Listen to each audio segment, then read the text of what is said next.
네, 그 회복력 있는 신앙이라는 책이 이제 다음 달 필독서입니다. 근데 그 책 제럴드 시처라는 교회 역사가 이제 영성 신학자가 쓴 그 책인데요.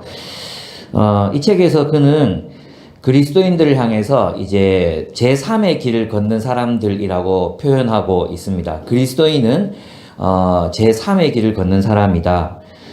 그것은 무슨 말이냐 하면 이제 제1의 길은 그 당시에 그 로마의 길을 의미합니다. 로마 사람들이 걸었던 그런 지배와 폭력의 길, 그 폭력과 파괴의 길, 그 길을 이제 의미합니다.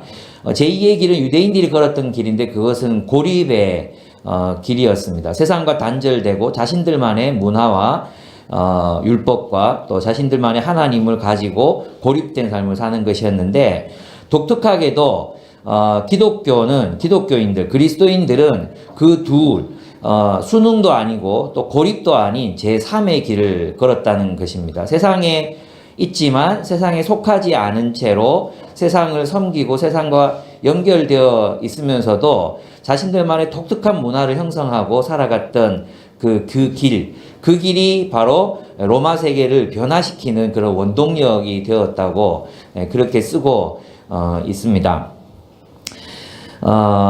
오늘 이제 야고보가 우리들에게 제시하고 있는 제3의 길은 바로 평화를 심어서 정의의 열매를 맺는 길입니다.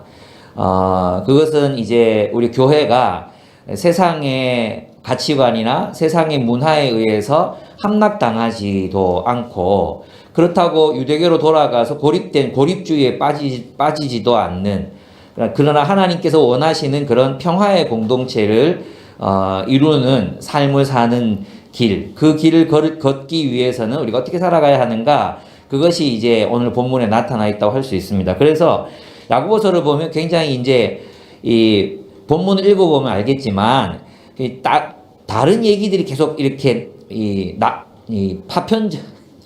초등학생들 설명하기 어렵다. 다른 이야기들이 막 이렇게 짧게 나타내는 것처럼 보이거든요. 근데 가만히 들여다보면 연결돼 있어요. 그래서 이 4장도 3장의 연속이에요. 어떤 거냐 하면, 야고보 교회 안에 열심당을 추종하면서 이제 자신들이 옳다고 파당을 짓고 사람들을 선동하고 우리와 함께 폭력혁명에 가담하자, 또 칼을 들자, 이렇게 외치는 사람들이 있었던 거죠. 근데 그런 사람들에 대해서 이제 4장에서는 그 길을 따르지 말라, 그 길을 따라 살지 말라, 우리는 화평의 길, 화평을 심어서 평화를 심어서 정의의 열매를 맺는 그런 공동체를 세울 의무와 책임이 우리에게 있다. 그것을 말하는 것이 바로 4장입니다. 그래서 이 4장은 이제 가만히 들여다보면 교회가 어떻게 평화의 공동체, 샬롬의 공동체가 될 수 있는가 하는 그런 길을 우리들에게 제시하고 있다고 이야기할 수 있습니다. 그래서 첫째로 보면은 이제 우리가 뭘 알아야 되냐 하면, 공동체 안에서 또 사람들과 사람들 사이에서 다툼과 분쟁이 일어나는 이유를 이제 야고보가 쓰고 있는데, 그게 뭐라고 말하고 있습니까? 우리 안에 있는 육신의 욕심 때문이다. 욕심 때문이다. 여기서 말하는 욕심은 지배하고자 하는 욕심, 이기고자 하는 욕심, 그러니까 위에 서고자 하는 그런 욕심을 특별하게 더 의미한다고 할 수 있습니다. 야고보는 이렇게 말합니다. 1절에 보시면, 무엇 때문에 여러분 가운데 싸움이나 분쟁이 일어납니까? 여러분의 지체들 안에서 싸우고 있는 육신의 욕심에서 생기는 것이 아닙니까? 이렇게 말하고 있습니다. 이 지체들이라는 말은 두 가지로 해석할 수 있습니다. 하나는 뭐냐 하면, 우리 안에 있는 욕심, 우리 안에 있는 싸우는 욕심, 이기고 싶은 욕심, 지배하고 싶은 욕심, 그 욕심을 말하기도 하고, 또 한편으로는 이 지체를 공동체로 해석할 수도 있습니다. 그래서 공동체 안에서 싸우는 사람들의 욕심, 그 욕심이 공동체를 분열시키고 있다고 야고보는 지적합니다.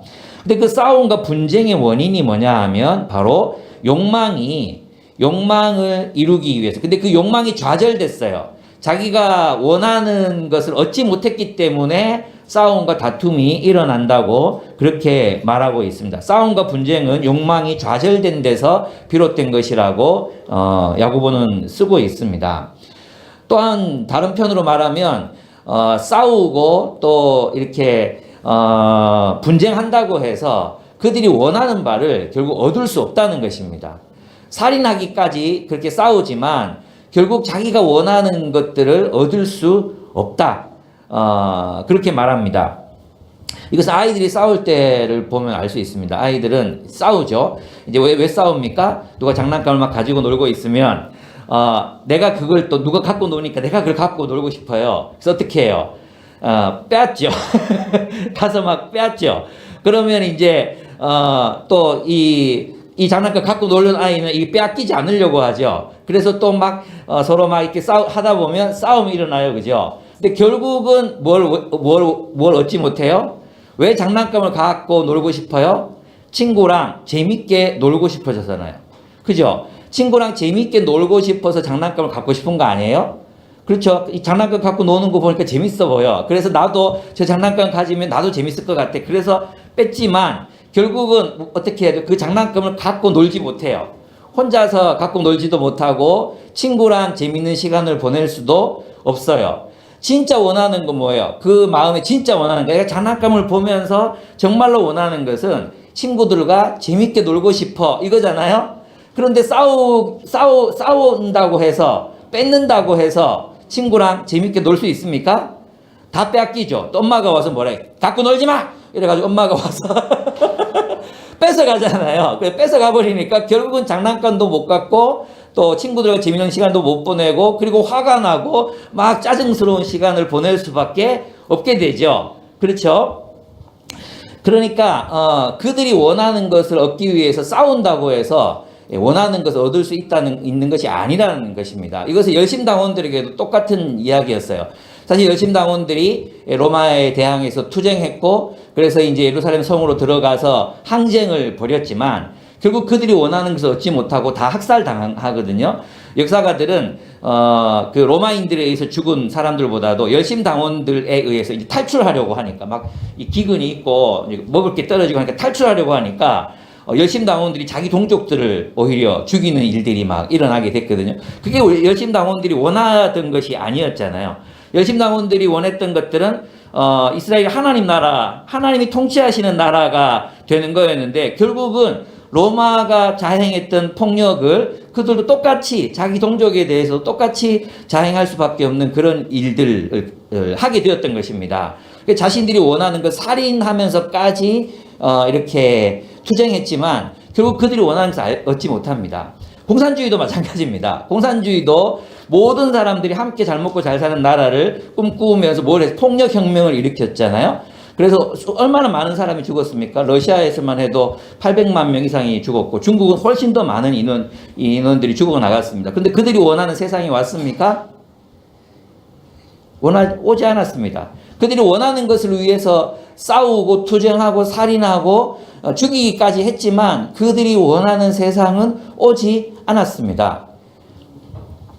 우리는 생각합니다. 우리가 원하는 것들을 우리 자신의 통제로 우리 자신의 어떤 노력으로 그것을 이룰 수 있다고 생각합니다. 그러나 그렇지 않습니다. 자본주의자들도 마찬가지 꿈을 꾸지만 똑같이 좌절될 것입니다. 시장의 힘을 시장이 우상이 됐죠. 시장의 힘을 믿지만 그 시장이 결국 가난한 사람들을 구제하거나 부자들을 탐욕으로부터 구원해내지 못합니다. 야고보는 말합니다. 우리가 원하는 것을 진정으로 우리의 본성이 원하는 것을 얻지 못한 이유가 뭐라고요? 구하지 않기 때문이다. 우리는 정말 우리가 원하는 것들은 누구로부터 온다는 걸 믿어야 합니까? 하나님으로부터 주어지는 것입니다. 우리가 쟁취하는 게 아니라 우리가 진짜 정말 우리가 원하는 것들 누구로부터 온다고요? 하나님으로부터 주어지는 선물이라는 것입니다. 우리가 이것을 모든 좋은 것들과 모든 선한 것들은 하나님으로부터 선물로 주어지는 것입니다. 그래서 우리는 기도해야 합니다. 기도함으로 우리가 참으로 원하는 것을 얻을 수 있습니다. 여러분이 얻지 못하는 것은 구하지 않기 때문이요. 그랬습니다. 구하지 않기 때문에 우리가 원하는 것을 얻을 수가 없습니다. 또한 우리의 모든 기도가 또 다 응답되는 게 아니에요. 모든 기도가 다 응답되는 게 친구가 저 장난감 가지고 노는 게 너무 배가 아파요. 장난감 부서지게 해주세요. 이렇게 기도한다고 하나님이 그 기도를 들어주시는 것이 아닙니다. 하나님 나는 저 친구보다 더 좋은 장난감을 얻게 해주셔서 모든 친구들이 나를 부러워하게 해주세요. 그런 기도도 응답을 얻지 못합니다. 왜냐하면 그것은 하나님이 원하시는 기도가 아니기 때문입니다. 구하여도 얻지 못하는 것은 자기가 쾌락을 누리는 데 쓰려고 잘못 구하기 때문입니다. 이렇게 얘기했어요. 그러니까 우리의 욕망이 하나님의 성령으로 말미암아 변화되지 않은 욕망, 옛 본성으로 구하는 기도는 절대 응답하시지 않는다는 것이죠. 예. 그럼 어떤 기도를 주님이 들으신다는 것입니까? 그렇습니다. 먼저 그의 나라와 그의 의를 구하는 기도. 하나님의 나라를 위해서 하나님 내게 직업이 필요합니다. 하나님의 나라를 위해서 내가 이러한 것들이 필요합니다. 내가 하나님의 나라를 위해서 지혜가 필요합니다. 하나님 제게 그것을 주십시오라고 기도할 때 하나님께서 필요한 지혜와 또 자원들을 허락하신다는 것입니다. 모든 선한 것들은 누구로부터 오는 선물이라고요? 하나님으로부터 오는 선물이다. 그래서 여러분 있잖아요. 하나님 나라를 위해서 여러분이 열심으로 기도하고 구할 때 하나님은 그 기도를 반드시 들어주십니다. 믿으십니까? 아멘. 예. 그래서 중요한 것은 하나님의 나라를 위해서 구하는 것입니다. 그래서 헨리 나우에는 기도의 삶, 이번 달 우리 필독서 있죠? 정말 너무 좋은 책이거든요. 이 책은 정말 소장하시고 한 번 읽으면 안 돼요. 이 책은 여러 번 읽으셔서 여러분의 그 피와 살이 되도록 해야 되는 그런 책입니다. 이 기도의 삶에서 이렇게 얘기합니다. 기도의 행위를 통해 우리는 통제의 착각에서 벗어난다. 우리는 우리 인생을 자신이 통제하고 자신이 관리하고 자신이 얻을 것을 얻고 그렇게 계획하고 이러면 자기가 그것을 얻을 수 있다고 착각한다는 것입니다. 근데 기도는 내가 할 수 있는 게 별로 없구나. 내가 이룰 수 있는 게 많지 않구나. 이것을 깨닫게 한다는 것입니다. 그리고 그 내가 원하는 진정한 그 삶을 주시는 분은 하나님이시구나. 이것을 깨닫게 하는 것이 기도의 삶이라는 것입니다. 기도의 행위를 통해 우리는 통제의 착각에서 벗어난다. 모든 잘못된 소속을 떨쳐버리고 우리의 유일한 소속 대상인 하나님께 온전히 나아가는 것이다. 그러므로 기도란 자신의 것이라 생각했던 모든 것에 대해 죽는 행위이며 이 세상에 속하지 않은 새로운 존재로 태어나는 행위이다. 이렇게 말했습니다. 그러므로 기도는 우리의 욕망, 우리의 소속과 욕망을 변화시키는 행위라고 할 수 있습니다. 내가 세상에 속한 채로 세상의 것을 구하면 하나님은 들어주시지 않습니다. 근데 우리가 하나님께 속해서 하나님 나라를 위해서 구하면 하나님께서 들어주신다는 것입니다. 그래서 우리가 우리 아이들을 똑똑한 아이로 키우기보다 기도하는 아이로 키워야 한다는 거죠. 예, 우리 아이들이 기도하는 아이, 그래서 우리가 본을 보이고 또 기도하는 삶으로 본을 보여야 합니다. 모든 것이 마치 우리의 통제 속에서 이루어질 것이라고 믿는다면, 그래서 인생을 모르겠어요. 한 20대 초반까지는 그런 생각들을 이해할 수 있겠지만, 여러분 아시잖아요? 우리가 우리의 힘으로 할 수 있는 게 별로 없었어요. 예. 우리에게 주어진 축복이든, 우리에게 주어진 재앙이든, 어떤 것이든, 하나님으로부터 온 것이었구나. 고백할 수밖에 없지 않습니까? 저도 여러분들 20대부터 지금까지 봐왔잖아요. 예. 여러분의 통제권을 놓아버리십시오. 그리고 하나님께 맡기시고, 하나님을 의지하고, 하나님으로부터 구하십시오. 그것도 자신의 안정과 자신의 어떤 욕망이 아니라 하나님의 나라를 위해서 구하신다면 하나님께서 그것을 들어주시지 않을 이유가 없다고 저는 생각합니다. 예. 하나님께서 들어주실 것입니다. 네. 이렇게 기도함으로 우리가 얻게 되는 게 뭡니까? 바로 하나님 나라의 삶입니다. 하나님 나라의 삶. 우리가 기도함으로 얻게 되는 것, 그 기도 응답은 바로 하나님 나라의 삶이라는 것입니다. 우리가 진정으로 원하는 것은 하나님 나라 안에 있습니다. 하나님 나라의 삶 가운데 있습니다. 그리고 성령으로 변화된 욕망은 하나님이 원하시는 것을 구할 수 있게 합니다. 하나님은 우리의 변화된 욕망이 추구하는 것을 주시는 분이십니다. 진정으로 우리가 원하는 욕망, 정말 우리 인간 본성이 정말 깊이 있게 원하는 그 갈망이 무엇입니까? 그것은 연합입니다. 연합. 예, 함께 노는 것입니다. 함께 노는 것. 같이 노는 거예요. 예. 그래서 빼앗고 다투고 싸우고 빼앗으면 어떻게 됩니까? 나는 연합을 이룰 수 없어요. 하나가 될 수 없어요. 친구들과 하나가 될 수 없어요. 그럼 인생은, 우리 삶은 재미가 없어지는 거예요. 그죠? 그런데 진짜 하나님, 내가 저 친구랑 정말 좋은 우정을 나누고 좋은 친구가 되게 해주세요. 그럼 친구가 놀 때 같이 놀 수 있을까? 물어보고 함께 놀 수 있는 방법들을 찾아야 되는 거죠. 진짜 우리가 원하는 건 어디에 있다고요? 연합에 있기 때문입니다. 고립된 채로는 아무도 행복해질 수 없기 때문입니다. 예.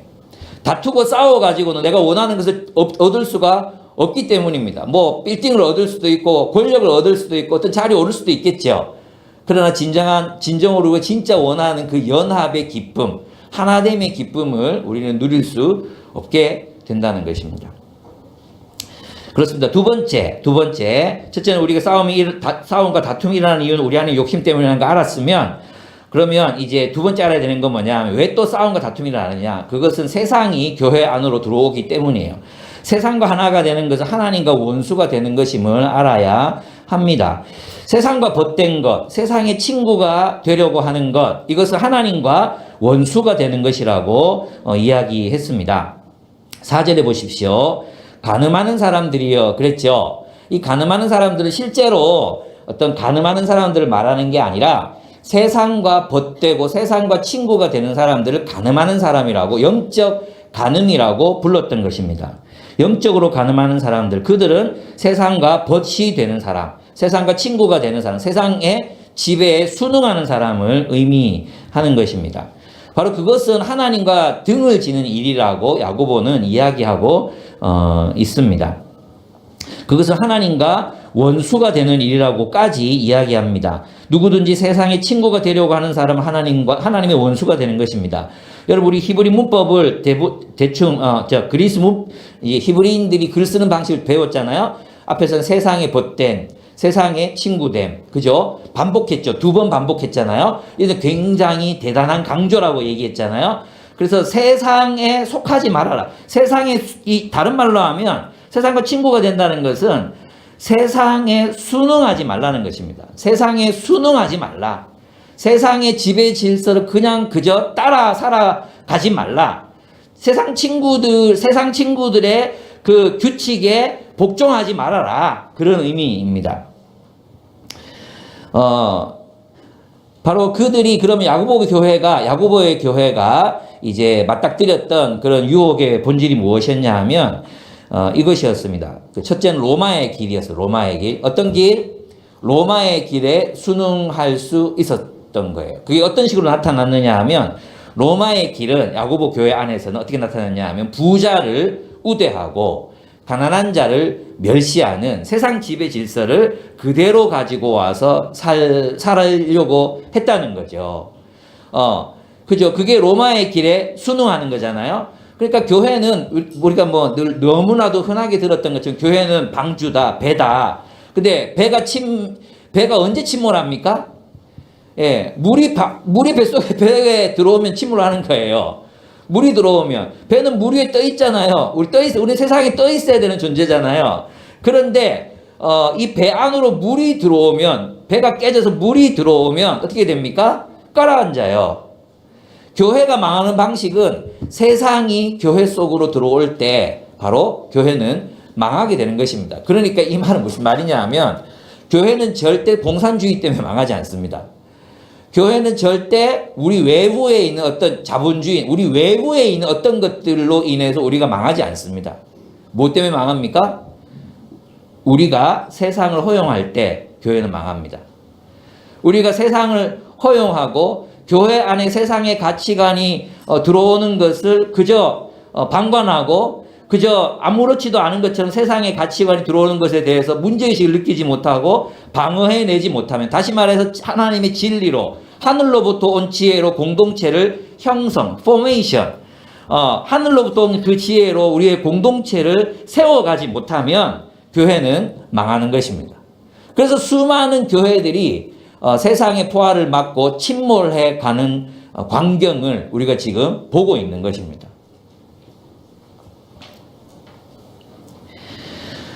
그들은 세상의 관점으로 사람들을 판단하고 차별하고 있었습니다. 이것은 이제 다음 주에 이제 얘기할 것입니다. 야고보가 더 정말 신랄하게 이렇게 비판할 것입니다. 오늘은 있잖아요. 열심당의 길. 둘째는 열심당의 길이었습니다.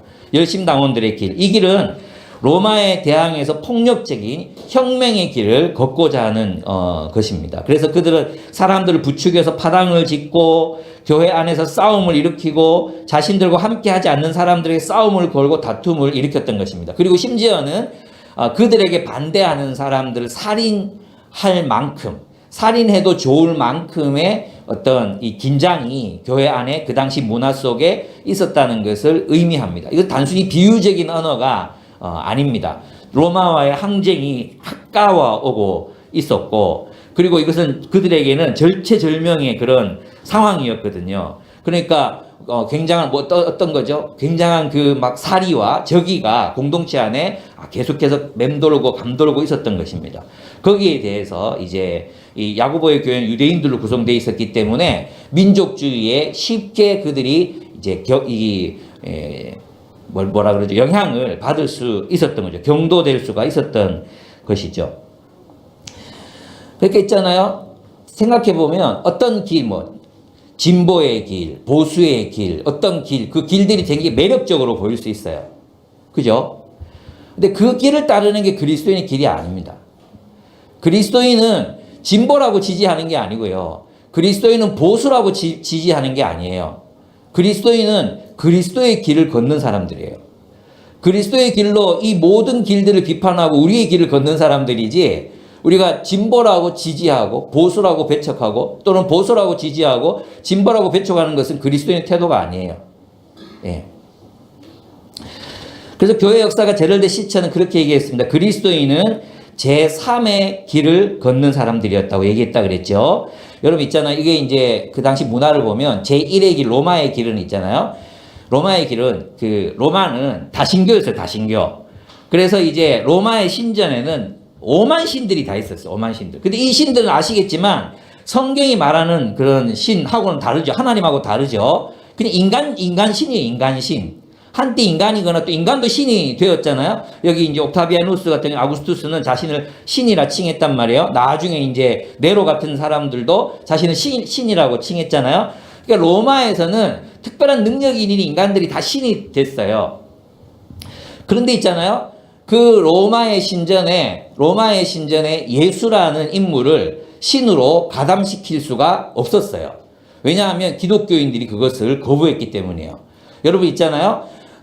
그리스도인들은 예수 또는 하나님을 믿는 그들의 신앙이 로마 제국의 일부가 되기를 거부했어요. 그래서 로마인들은 그리스도인들을 향해서 어떻게 말했느냐, 이렇게 말했어요. 저들은 우리의 신들을 파괴하는 자들입니다 라고 얘기했어요. 기독교인들이 그 신전을 파괴하거나 신상을 무너뜨리거나 그렇게 하지 않았어요. 기독교 때 했던 일은 무엇이었냐 하면 오직 하나님의 하나님, 그리고 하나님의 아들 예수만이 참된 하나님이십니다. 그분들이 우리들의 진정한 왕이십니다 라고 고백했던 것 뿐이었거든요. 그리고 다른 모든 신들은 가짜요, 허상이요, 우상일 뿐입니다 라고 얘기했어요. 그랬기 때문에 박해를 받은 것입니다. 그리스도인들은 그 당시 로마의 길에 순응하거나 합류될 수 없는 사람들이었어요. 이 말은 우리가 이 세상의 어떤 신조, 어떤 정치, 어떤 정당, 여기 소속될 수 없는 사람들이 바로 그리스도인이라는 의미입니다. 로마는 정복한 나라의 신들을 수입해서 자신들의 신으로 삼았지만 그리스도인들은 그들이 섬기는 하나님과 예수님만이 신이라고 고백했기 때문에 결국은 로마의 신들을 파괴하는 자라는 오명을 뒤집어 쓰고 순교해야 했습니다. 그들은 실제적으로 로마의 위협이 되는 존재들이었습니다. 로마의 존립을 위험하게 만드는 그런 존재들이었습니다. 그래서 제럴드 시처는 이렇게 그리스도인들이 만약 예수도 그 많은 신들 중에 하나라고 고백했다면, 순응했다면, 그리고 예수도 이 많은 신들 중에 한 신이에요 라고 고백했다면 그들은 순교를 피할 수 있었어요. 근데 그들은 그렇게 할 수 없었습니다. 오직 그들은 그리스도의 길을 쫓기로 한 사람들이었기 때문이에요. 그래서 제럴드 시처는 감동적으로 이렇게 씁니다. 아우구스투스냐 예수냐 로마냐 기독교냐 절대로 둘을 동시에 선택할 수는 없었다. 이렇게 고백하고 있습니다. 어거스틴이 하나님의 도성이라는 책에서 또 똑같은 이야기를 씁니다. 세상의 역사는 제왕들의 역사, 폭력의 역사, 지배의 역사이지만 하나님 나라의 역사는 다르다고. 다른 도성, 하나님의 도성의 역사는 다른 역사를 가지고 있다고 말하면서 어거스틴은 하나님의 도성이라는 책을 씁니다. 그 말은 무엇입니까? 우리가 이 세상에 있지만 우리 그리스도인들 다르게 살아가야 하는 존재들이라는 거죠. 우리는 다른 삶, 평화의 씨앗을 심고 정의의 열매를 거두는 삶, 그런 삶을 살아가야 되는 존재들이 바로 기독교인들이라는 것입니다. 그래서 제3의 길은 그리스도인이 걸어야 했던 길인데, 제럴드 시처는 이렇게 씁니다. 제3의 길은 도래할 하나님 나라를 증언하는 체제 전복적이면서도 평화로운 저항운동 같았다. 그렇지만 그리스도인들은 열심당원처럼 폭력적인 혁명 전략을 따르기보다는 하나님 나라 운동으로서 그 문화 속으로 들어갔다. 그리스도인들은 다른 길, 곧 예수님의 길을 열망했다. 이들은 황제를 위해 기도했지만 그를 섬기기는 거부했다. 이렇게 쓰고 있습니다. 하나님이 우리 안에 계신 성령님을 질투하실 만큼, 하나님이 성령이 질투하실 만큼 우리를 사랑하십니다. 하나님은 성령이 질투하실 만큼 우리를 너무나도 사랑하시는 분입니다. 그러므로 우리는 세상의 길에 순응해서 살아가서는 안 됩니다. 우리는 그러면 어떤 길에 영향을 받습니까? 자본주의의 길, 자본의 길, 돈의 길. 그 자본의 길에 우리는 쉽게 순응할 수 있습니다. 타협할 수 있다는 뜻입니다. 우리는 그 세상의 길에 순응해서는 안 됩니다. 분별해야 합니다. 내가 지금 선택하는 이 길이 하나님이 원하시는 길인지 아니면 자본주의가 그냥 괜찮아라고 얘기했던 그 길을 내가 선택해서 살아가고 있는지, 나 자신이 나만을 위해서 돈을 모으고 나의 미래를 위해서만 모으는 삶을 살고 있는 건지, 지금 이 순간에도 나는 하나님을 의지해서 나누고 베푸는 삶을 선택하고 있는 건지 우리 자신을 돌아볼 필요가 있습니다. 우리의 라이프 스타일을 돌아볼 필요가 있습니다. 오직 나와 우리의 가족의 행복만을 위해서 내가 나의 시간과 에너지를 쓰고 있는 건지, 우리가 서로 연합하고 사랑하기 위해서 우리가 사랑을 위한 시간들을 서로에게 내어주고 있는 건지, 내가 나의 공간만 넓히기 위해서 살아가고 있는 건지, 나의 그 공간을 공유하고 함께 이웃들과 함께 나누고 형제자매들을 초대하고, 그래서 바쁘고 힘든 상황이지만 우리의 형제애를 나누기 위해서 살아가고 있는지 우리 자신을 돌아볼 필요가 있습니다. 나의 가치관과 나의 라이프 스타일은 무엇에 의해 영향을 받고 있는지, 정말 하나님의 말씀이 우리의 동기가 되고 목적이 되고 하나님 말씀 따라서 살아가고 있는 건지, 아니면 그저 나만의 그 세상이 말하는, 세상이 허용했기 때문에 그냥 해도 되는 그 삶을 그냥 아무 생각 없이 살아가고 있는 것은 아닌지 돌아볼 필요가 있는 것입니다. 그래서 어떻게 해야 합니까? 야고보는 이렇게 말합니다. 교만하지 말고 겸손하라고 말합니다.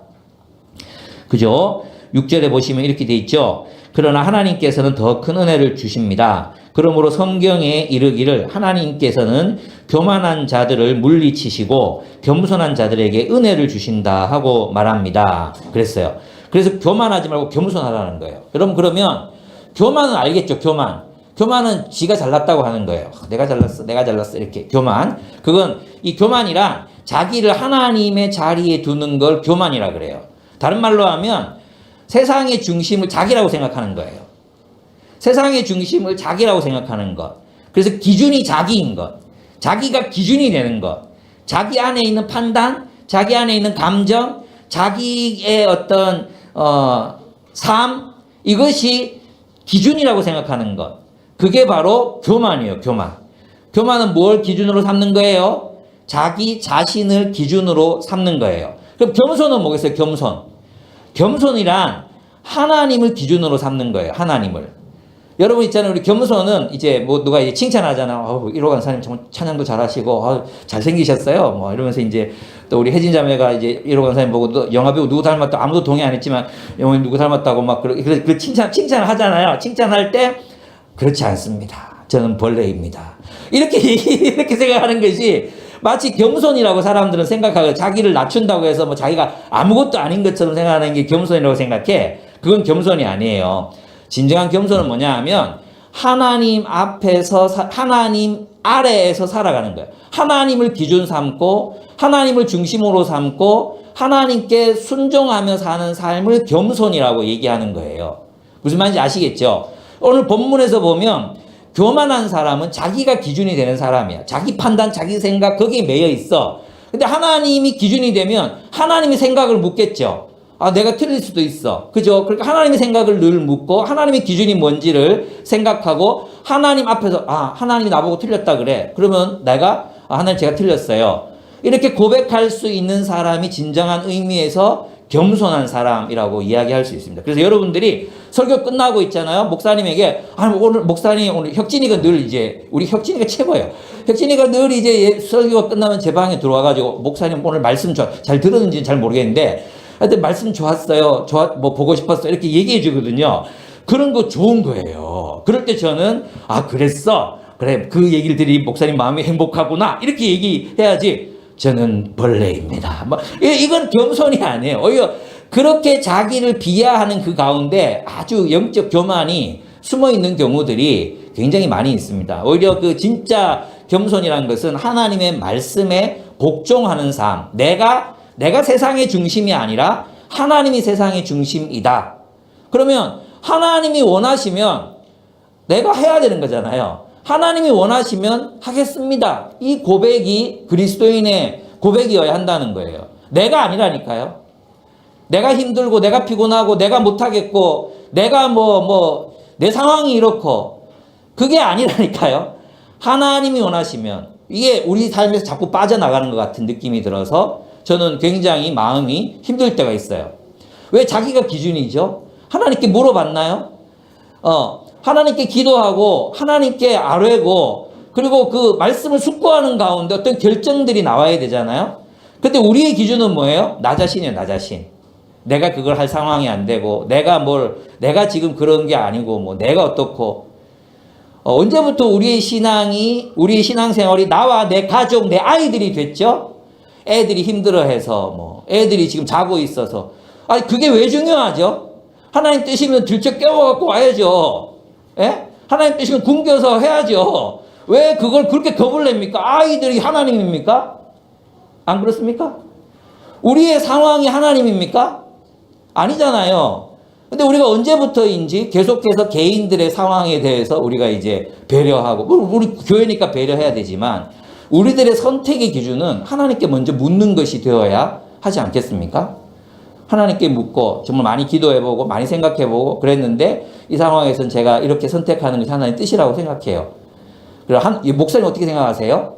또는 형제들 어떻게 생각하세요? 물어보고 이 하나님 뜻이 뭘까? 이걸 물어야 될 거 아니에요? 그걸 먼저 물어야 될 거 아니에요? 제 말 틀렸습니까? 제 말 틀렸습니까? 예. 세상살이 다 그렇죠. 안 힘든 사람 어디 있고 다 어렵고 다 그런데 우리가 그런 부분에서 우리가 정말 그 로드십을 우리가 인정하고 살아가고 있는지 한번 생각해 볼 필요가 있습니다. 내 뜻, 내 계획, 우리 아이들에 대해서 똑같거든요. 우리 아이들. 내가 원하는 방식으로 아이들 키우고 싶어 해요. 근데 하나님께 물어봤습니까? 그게 정말 하나님께서 원하시는 건지 물어봤습니까?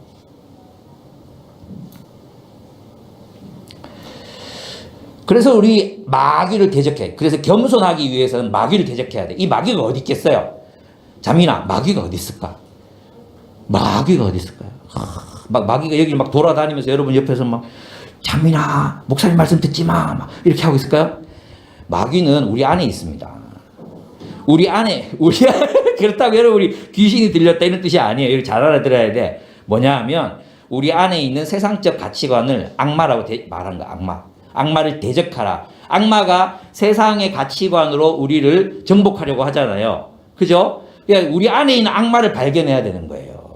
우리 안에 있는 세상적인 가치관, 우리 안에 있는 세상적인 그런 어떤 기준, 그걸 발견하고 그걸 몰아내야 되잖아요. 그걸 몰아내라는 거예요. 그걸. 예. 그게 뭡니까? 자기중심적인 생각. 그걸 몰아내라는 거 아닙니까? 그거 분별하라는 거 아닙니까? 악마를 대적하라 그랬어요. 여러분 안에 있는 세상적인 생각들을 몰아내셔야 됩니다. 어떻게 몰아내겠습니까? 말씀을 묵상하고 연구하고 적용하려고 하셔야 됩니다. 내 삶의 상황에 이 말씀 어떻게 너무 여러분이 적용이 안 돼. 적용 그러면 뭐 맨날 말씀 보고 PBS 기도하고 열심히 해야 돼. 이것만 하잖아요. 그게 아니라 이 말씀을 해석해서 여러분의 삶의 상황 속으로 갖고 들어가서 이 말씀을 따라 살아가기 위해서 내가 어떻게 살아야 되는 것인가? 어떤 방향을 취해야 되는 것인가? 그렇게 말씀을 적용하라는, 여러분의 스토리를 만들라는 것입니다. 그렇습니다. 여러분, 그래서 제일 먼저 해야 되는 건 뭐예요? 내 안에 있는 세상을 분별하는 것부터 시작해야 돼.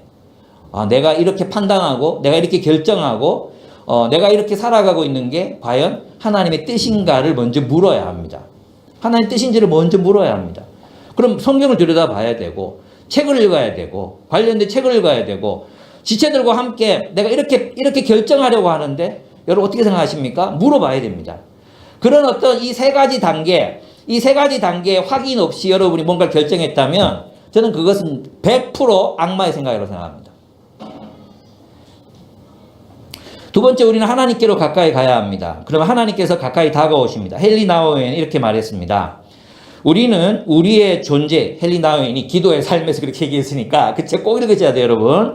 우리는 우리 존재의 근원이자 목표인 하나님께 가까이 다가가기 원하지만 동시에 하나님과 가까워질수록 그동안 주변에 쌓아온 안전한 구조물을 다 버리라는 하나님의 요구도 더 강해진다는 것을 깨닫는다. 이렇게 얘기했어요. 하나님께 가까이 가. 가까이 가면 갈수록 우리가 뭘 깨달아요? 내 삶을 안전하게 지탱해온 그것들을 다 버리라는 하나님의 요구를 깨닫는다는 것입니다.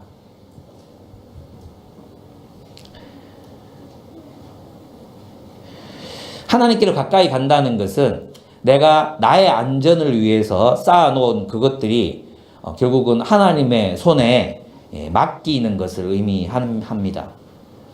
내가 나의 안전, 나의 가족의 안전, 내 자식들의 안전, 그것을 위해서 쌓아놓은 그게 아무것도 아님을 고백하고 다시 하나님의 손에, 하나님 그러면 어떻게 해야 합니까? 이것을 주님께서 어떻게 사용하기를 원하십니까? 맡겨드려야 한다는 것입니다. 세 번째, 우리의 손을 깨끗하게 해야 된다 그랬어요. 뭡니까? 손을 깨끗하게 한다는 것은 선한 일을 선택한다는 뜻입니다. 악에서 떠나고 선한 일을 선택하는 거예요. 다시 말하면 자기 자신을 위해서, 자기 자신만을 위해서 살던 삶을 버리고 이웃을 위해 살기를 결단하고 그리고 실제로 선택하며 살아야 된다는 것입니다. 손을 깨끗하게 한다는 것은 선을 선택하는 거예요. 이것은 선지자들의 용어거든요. 선지자들의 용어예요. 이 이야기는 자선과 관련되어 있는 얘기예요. 다른 사람들을 돕고 섬기는 삶을 살아야 한다. 이런 의미입니다. 네 번째, 두 마음을 품지 말고 마음을 순결하게 해야 된다 그랬어요. 두 마음이 뭐라고 했어요? 불연일된 마음이라고 그랬죠. 한쪽 마음은 세상의 가치관으로 훈련된 마음, 한쪽 마음은 말씀으로 훈련된 마음. 오늘 한국교회 과연 이 말씀으로 훈련된 마음으로 살아가는 사람들이 얼마나 있는지 정말 저는 참 마음이 힘들어질 때가 많습니다. 말씀으로 훈련된 마음. 그 가운데 마음을 순결하게 하라는 건 뭐예요? 오직 하나님의 말씀으로만 우리의 마음이 형성되어 있어야 된다는 거예요. 순금은 금으로만 이루어져 있잖아요. 그죠? 우리의 마음이 순결하다는 것은 오직 하나님의 말씀으로만 우리의 마음이 가득 차 있다는 것을 의미합니다. 네, 다섯 번째, 슬퍼하며 애통하며 울어야 합니다. 우리에게 이것이 사라지고 있습니다. 우리의 죄악, 우리의 이기심, 자기 자신밖에 보지 못하는 그 마음들, 세상적인 마음들, 그걸 보지 못하니까 우는 사람이 없습니다. 그게 얼마나 이기적인지 모르니까 우는 사람이 없어요. 우는 사람이. 하나님 참 제가 이거 주님이 포기하라고 하는데 정말 포기가 안 되네요. 울어야 될 거 아닙니까? 우리는 너무 쉽게 결단하고 하나님 뜻이라고 말하고 그냥 울지 않습니다. 왜 울지 않을까요? 여러분 충분히 성화됐습니까? 여러분 성화됐습니까? 여러분 예수님처럼 지금 돼 있습니까? 안 돼 있으면 매일 울어야죠. 매일 울어야죠. 용서가 안 돼서 울고, 예? 나누지 못해서 울고, 사랑하지 못해서 울고, 하나님 위해서 살지 못해서 울고, 울어야 되는 거 아닙니까? 왜 안 웁니까? 울지 않는다는 것은 우리가 교만하다는 뜻이죠. 우리가 기준이 되고, 우리가 하나님이 되고 있다는 증거입니다. 우리는 참 주님 오실 때까지 애통하고 울고 슬퍼해야 합니다. 자족하지 마시기 바랍니다. 자족하지 마십시오. 그래서 하나님은 자기를 낮추는 자를 높이신다고 이야기했어요. 무슨 뜻입니까? 자기를 낮추는 자, 하나님의 뜻에 복종하는 자를 하나님께서 높이신다는 것입니다. 저는 이 말씀을 문자 그대로 믿습니다. 예. 하나님의 말씀에 복종하는 사람을 하나님이 높이십니다. 아멘. 예. 이 진리를 여러분 깨달아야 됩니다. 세상에서 내가 아둥바둥 잡으려고 살아가잖아요. 그거 다 신기루입니다. 우리가 원하는 것들 결코 줄 수 없습니다. 진짜 우리가 정말 원하는 거 하나님 나라의 삶이기 때문에 우리가 아둥바둥 막 전투하듯이 그렇게 그걸 얻고 가지려고 한다고 가져지는 게 아닙니다. 하나님이 주시는 겁니다. 하나님이 주시는 겁니다. 여러분 이것을 믿으십니까? 하나님이 있잖아요. 지혜도 주시고요. 하나님이 사람도 만나게 하시고요. 하나님이 길을 여시기도 하시고요. 그래서 하나님이 주시는 겁니다. 하나님이. 예. 그 길을 여러분이 걸어가셨으면 좋겠습니다. 그 길을. 예. 하나님이 자기를 낮추는 자를 높이십니다. 저는 이 말씀을 믿습니다. 예. 세 번째, 그래서 어떻게 하는 말이냐? 그러므로 당신은 형제의 심판자가 되지 마십시오. 하는 것입니다. 예. 형제 자매 여러분 서로 헐뜯지 마십시오. 자기 형제를 헐뜯거나 심판하는 사람은 율법을 헐뜯고 율법을 심판하는 것입니다. 이게 무슨 말이냐 하면 아니 내가 형제 자매를 헐뜯고 비판했는데 왜 그게 율법을 헐뜯는 게 돼요? 왜 그렇습니까? 이유는 뭐냐 하면 우리는 율법에 복종해야 되잖아요. 근데 내가 형제 자매를 판단한다는 것은 내가 율법이 됐다는 뜻이거든요. 그죠? 내 판단, 내 생각, 내 가치가 율법이 됐잖아요. 그러니까 뭘 비판한 거예요? 뭘 무너뜨린 거예요? 하나님이 율법을 무너뜨렸잖아요. 우리는 오직 율법에 순종해야 되는 사람이지 우리 자신이 율법이 되면 안 되거든요. 근데 많은 이들이 한국교회 안에 꼭 우리 교회는 그런 사람들이 드물지만 한국교회 안에 보면 이 스스로 율법이 된 사람들이 너무 많은 거예요. 스스로 율법이 돼. 그래서 자신이 율법이 되니까 뭐 합니까? 사람들을 심판하고 판단하고 정죄합니다. 그죠? 그게 바로 율법을 무너뜨리는 극악무도한 범죄라고 야고보는 이야기하는 것입니다. 오직 우리가 할 일은 뭡니까? 율법에 순종하는 거예요. 있잖아요. 저와 약간 누군가가 오해가 있었어요. 만나서 풀고 싶었어요. 이제 만났는데 계속 오면서 유혹이 되는 게 뭐냐 하면 네가 틀렸다. 네가 잘못 봤다. 그리고 네가 그따위로 생각하면 안 된다. 그걸 막 판단하고 싶은 생각이 막 올라오는 거예요. 근데 이 말씀 묵상하면서 오직 내가 할 일은 그 사람을 섬기고 사랑하는 것이다. 내가 최악의 순간에도 그 사람을 위한 선한 말을 할 것이다. 그 사람이 유익을 구하는 말을 할 것이다. 절대 내가 나를 변호하거나 변명하거나 하지 않겠다. 내가 그 사람을 위해서 유익한 말을 하겠다. 사랑하겠다. 긍휼히 여기겠다. 불쌍히 여기겠다. 아침에 일어나서 기도하고 매일매일 기도하고 사람을 만났습니다. 놀랍게도 하나님께서 우리 관계를 평화롭게 풀어주셨습니다. 이끌어주셨습니다. 얼마나 행복했는지 모릅니다. 아, 이거였구나. 예, 그런 생각이 들었습니다. 오직 우리가 할 일은 무엇입니까? 섬기는 것입니다. 우리는 율법을 준행해야 되는 자이지 우리가 심판자가 되는 게 아닙니다. 우리는 율법을 그렇다고 분별하지 말라는 뜻도 아닙니다. 분별해야 섬길 거 아닙니까? 그래서 분별함으로 섬기는 것이 우리의 역할이지 우리가 그를 심판하고 정죄하고 네가 나빴다, 니는 죄인이다, 너는 어리석다, 넌 바보다 이런 판단을 내리는 것이 우리의 할 일이 아니라는 것입니다. 그렇게 하는 순간 우리는 하나님의 율법, 우리 스스로 율법이 되므로 하나님의 율법을 파기하는 자가 되는 것입니다. 그래서 어떻게 해요? 우리가 할 일은 오직 뭐예요? 율법을 준행하는 자로서, 다시 말해 사랑하는 자로서 살아가는 것을 의미한다는 것입니다. 여러분 있잖아요. 여러분이 특별히 남편을 만날 때, 아내를 만날 때 심판하고 싶은 욕구들이 여러분 마음속에서 막 올라오잖아요. 그죠? 또 우리 자녀들을 대할 때도 똑같이 심판자의 위치에 서고자 하는 마음들이 막 생기잖아요. 그럴 때 우리가 해야 되는 일은 뭡니까? 우리는 율법을 지키는 자라는 것입니다. 사랑해야 되는 자예요. 사랑해야 된다. 여러분, 누가 이웃을 함부로 판단하고 심판합니까? 분별하지만 우리는 심판자의 위치에 설 수 있는 자격이 우리에게는 없습니다. 우리는 심판관이 아닙니다. 우리는 죄인이 뭡니까? 죄인. 하나님 앞에 극악무도한 교만한 죄인이 누구냐? 스스로 심판관이 되는 사람입니다. 대신문관. 바로 대신문관처럼 살아가는 사람. 그들이 죄인입니다. 우리가 죄인입니다. 사람들을 함부로 판단하고 함부로 평가하고 함부로 정죄하고 그랬던 우리가 죄인인 것입니다. 그래서 우리는 율법을 심판하는 사람이 아니라 율법을 행하는 사람이 되어야 합니다. 헬리나 윈이 또 기도의 삶에서 이렇게 중요한 얘기를 했어요. 이웃에 대해 죽는다는 것은 그들에 대한 판단과 평가를 멈추고 한껏 긍휼을 품는다는 뜻이다. 한껏 긍휼을 품는다는 뜻이다. 긍휼과 판단은 공존할 수 없다. 제가 이걸 경험했습니다. 긍휼과 판단은 공존할 수 없다. 판단에서 거리감과 구별이 생겨나기 때문이다. 그 상태에서는 진정 타인과 함께 있을 수 없다. 다시 말해 연합할 수 없다. 연합할 수 없다면 우리는 원하는 것을 누릴 수 없다. 하나님 나라를 경험할 수 없다는 것입니다. 그대가 누구이기에 이웃을 심판합니까? 이렇게 말했습니다. 오직 우리가 할 일은 우리 자신이 율법이 되는 것이 아니라 우리 자신을 율법에 복종시키는 것입니다. 우리가 할 일은 심판이 아니라 사랑과 섬김이라는 것입니다. 여러분, 이것이 제3의 길입니다. 평화를 심고 정의의 열매를 거두는 일. 이것이 우리가 행해야 하는 일입니다. 우리 교회는 여기에 가깝습니다. 우리 모두가 다 평화를 심고 서로 사랑하고 또 서로 돌보기를 참 애쓰고 있습니다. 서로 용납하고 서로의 다름을 긍정하고 여러분들의 모습을 보면 참 존경스럽습니다. 그러나 더 많이 사랑합시다.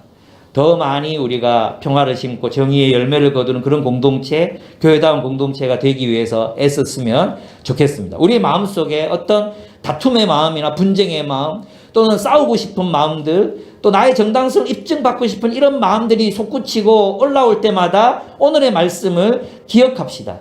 내가 세상에 지배당하는 것이 아니라 하나님의 말씀에 따라 살아가겠노라고 겸손한 자로 살겠노라고 그렇게 살아갔으면 좋겠습니다. 평화를 심어 의의 열매를 거두는 여러분의 삶이 되시기를 축복합니다.